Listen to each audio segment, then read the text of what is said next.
শীত আসতে না আসতেই মন চাইলো বাবা পিঠা তৈরি করে খাই। কি আর করার, প্রস্তুতি নিলাম বাবা পিঠা তৈরি করার জন্য। এই তো আমি মিল থেকে বাবা পিঠার জন্য সিদ্ধ চাল আমি ভাঙিয়ে নিয়ে আসলাম। এবার এটাকে আমি একটা পাতিলের মধ্যে ঢেলে দিব। এই তো আমি পাতিলের মধ্যে ঢেলে দিলাম। এবার অল্প পরিমাণে লবণ দিয়ে দিব এটার মধ্যে।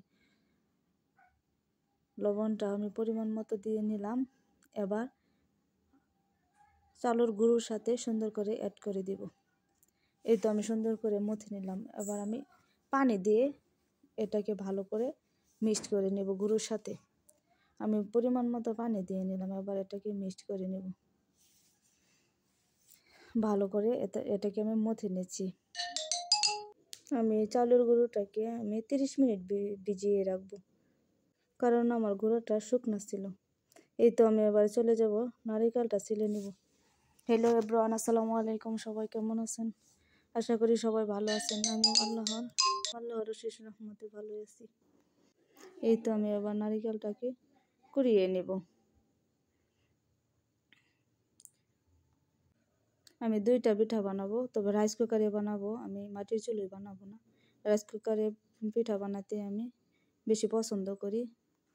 এই তো দেখুন বন্ধুরা, আমার ঘরে একটা কুট্টু সিঁদুর আছে, যার দাঁতে অনেক ধার। নারকেলের চারপাশ কামড়িয়ে খেয়ে নিয়েছি।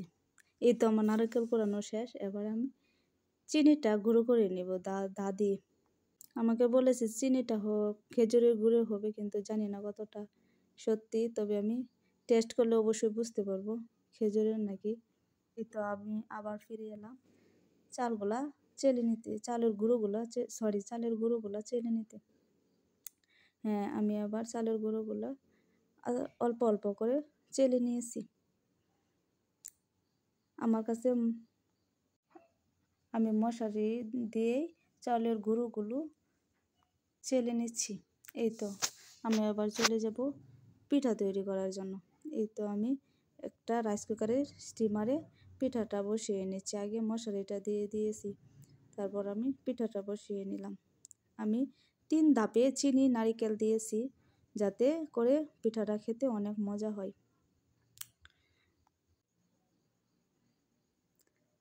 আমি নতুন ইউটিউব চ্যানেল খুলেছি। যারা আমার ভিডিওটি নতুন দেখতেছেন তারা অবশ্যই আমার চ্যানেলটি সাবস্ক্রাইব করে দিবেন। প্লিজ আমার চ্যানেলটি অবশ্যই সাবস্ক্রাইব করে দিবেন, এবং ভিডিওটি ভালো লাগলে অবশ্যই একটি লাইক দিয়ে দিবেন। আমি মাটির চুলোয় ভাপা পিঠা বানাই না, কারণ অনেক সময় লাগে, যার ফলে আমি রাইস কুকারে স্টিমারে পিঠা বানাতে স্বাচ্ছন্দ্য বোধ করি। সময়ও বেঁচে যায় আমার, তাই আমি রাইস কুকারে স্টিমারেই সবসময় ভাপা পিঠাটা তৈরি করি। এই তো আমি পিঠাটা প্রায় বসিয়ে নিব। এখন নারকেল, চিনি, চাউলের গুঁড়া সবই দেওয়া শেষ। এবার উপরে আরও অল্প পরিমাণে চাউলের গুঁড়ো দিব। তারপর আমি রাইস কুকারের উপরে বসিয়ে দিব। এই তো আরও অল্প পরিমাণে চাউলের গুঁড়ো দিয়ে নিচ্ছি।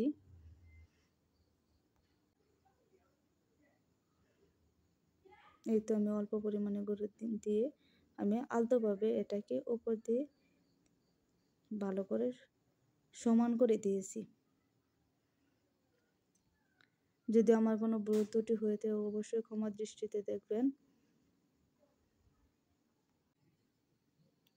দেখা হবে পরবর্তী কোনো ভিডিওতে। ততক্ষণ পর্যন্ত ভালো থাকবেন, সুস্থ থাকবেন, এবং সবাই আমার পাশে থাকবেন। বেশি করে আমার চ্যানেলটি সাবস্ক্রাইব করে দিবেন। এই তো আমার পিঠার ফাইনাল লুক। খেতে কিন্তু অনেক এমনি হবে। আপনারাও ভাপা পিঠা বানিয়ে এভাবে খেতে পারেন রাইস কুকারে। আমিও সবসময় রাইস কুকারেই ভাপা পিঠা তৈরি করি। আজকের মতো এখানে ভিডিও শেষ করছি। আল্লাহ হাফেজ, আসসালামু আলাইকুম।